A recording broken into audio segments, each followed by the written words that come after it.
Selamat datang di Gelora News, berita sepekan Partai Gelora Indonesia. Bersama saya, Bilkis Mutiah.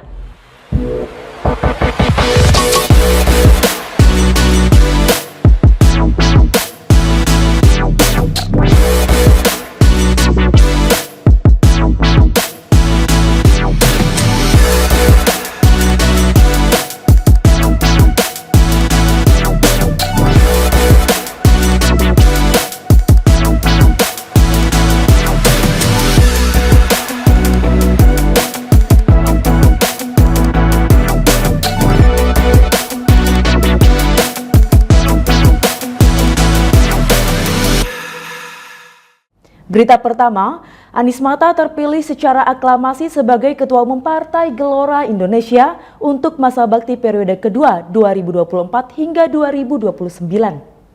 Keputusan tersebut diambil dalam Musyawarah Nasional atau Munas pertama Partai Gelora Indonesia yang digelar di Pomelotel Patra Kuningan, Jakarta pada Minggu 8 Desember 2024 kemarin.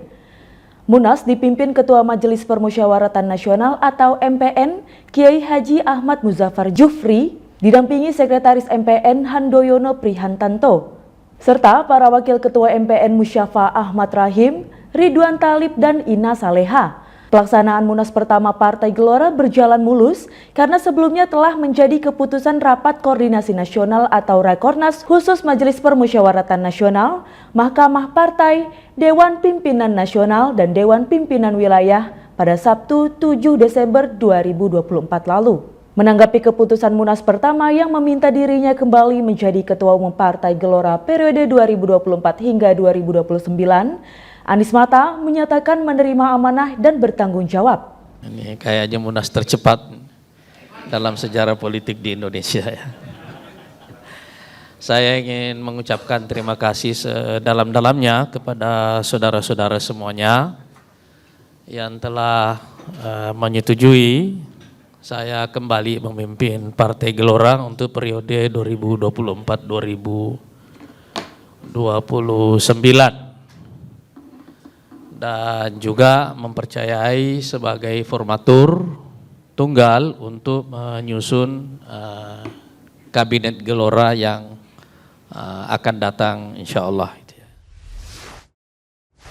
Berita berikutnya, Wakil Menteri Luar Negeri Republik Indonesia Anies Mata bersama Wakil Ketua DPD Republik Indonesia Tamsil Lindrung menghadiri Musyawarah Kerja Nasional atau Mukernas Wahdah Islamiyah di Makassar, Sulawesi Selatan.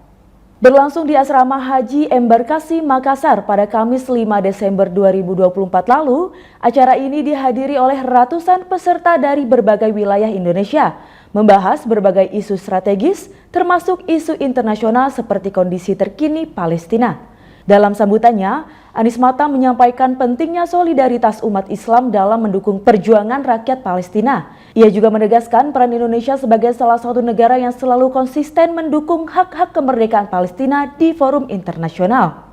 Sementara itu, Tamsil Lindrung mengapresiasi Wahdah Islamiyah atas konsistensinya dalam memperjuangkan isu-isu keumatan, termasuk solidaritas terhadap Palestina.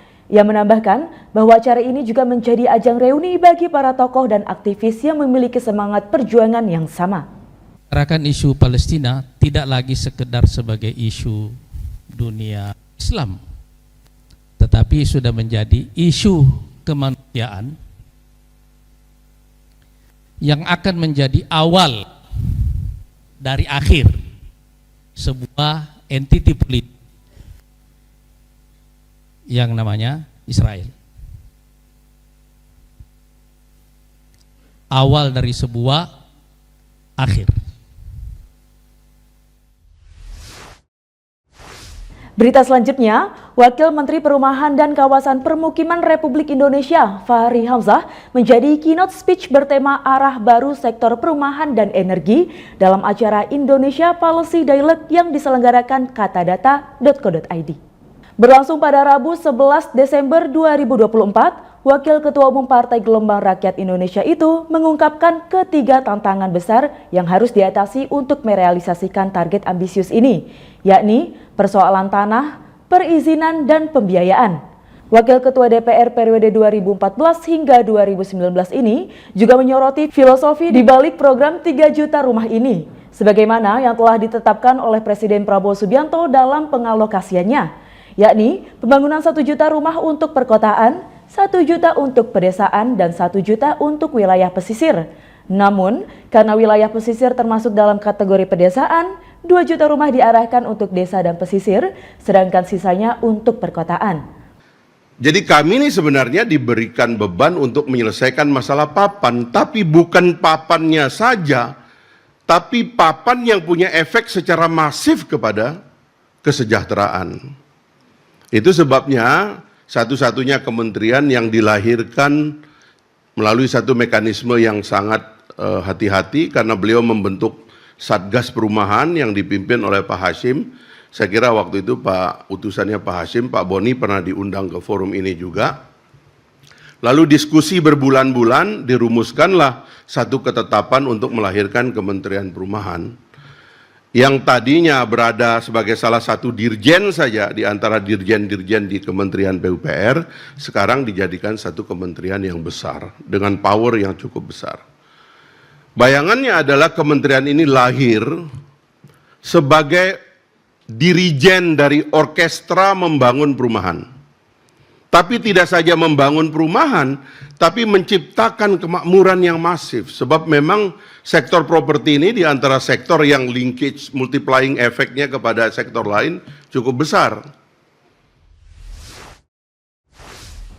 Berita terakhir, pemerintahan Republik Indonesia perlu mendesak Perserikatan Bangsa-Bangsa yang berperan aktif dalam menjaga kawasan Timur Tengah agar tidak semakin memanas pasca penggulingan Presiden Suriah Bashar al-Assad. Penegasan itu disampaikan Ketua DPP Bidang Hubungan Luar Negeri Partai Gelora Henwira Halim dalam diskusi Gelora Talks yang bertajuk tema Tumbangnya Bashar al-Assad dan Eskalasi Baru Konflik di Timur Tengah pada Rabu 11 Desember 2024 sore yang juga dihadiri oleh Duta Besar Suriah untuk Indonesia Abdul Monem Anan, Duta Besar Republik Indonesia untuk Suriah Wajid Fauzi, serta jurnalis peliput krisis Suriah Pizarro Ghazali Idrus. Kita lihat nih Syria ini kan suatu tragedi ya sebenarnya. Yang artinya dulu memang pernah terjadi di Balkan. Tapi kan dengan Suriah ini kan agak berbeda nih ya. Karena secara geografisnya, masyarakatnya, dan juga kita di era yang memang konektivitas tinggi. Jadi kita bisa mengamati apa yang terjadi, baik dari sosmed, dari pemberitaan, ya kan gitu. Jadi kita bisa ngeliat, boleh dibilang update-nya ya. Baik yang bagus maupun yang ngeri-ngerinya kan ketika Daesh masih berkuasa di sana. Nah, jadi memang benar bahwa yang namanya great power itu kan nggak usah ngomong great power, negara manapun itu pasti akan berjuang untuk kepentingannya. Tentu makin besar suatu negara, makin banyak leverage, modal, dan istilahnya artinya kemampuan yang bisa diproyeksikan kan untuk mewujudkan kepentingan itu. Nah, jadi Syria ini ya tentu dengan posisi dia yang sangat strategis, minyaknya banyak, dan terutama juga di sini kan juga ada rivalitas kan antara Amerika, Rusia, dan malah sekarang bukan cuma great power doang kan, sekarang ada Iran juga terlibat, Turki, Israel. Nah di sini kan jadi complicated sebenarnya. Tapi kan ada satu faktor yang kita juga harus perhitungkan, yaitu dari masyarakat Suriah itu sendiri. Sekian Geloranus pekan ini, saya Bilkis Mutiah pamit undur diri. Saksikan Geloranus setiap Sabtu pukul 7 pagi hanya di Gelora TV. Selamat berakhir pekan.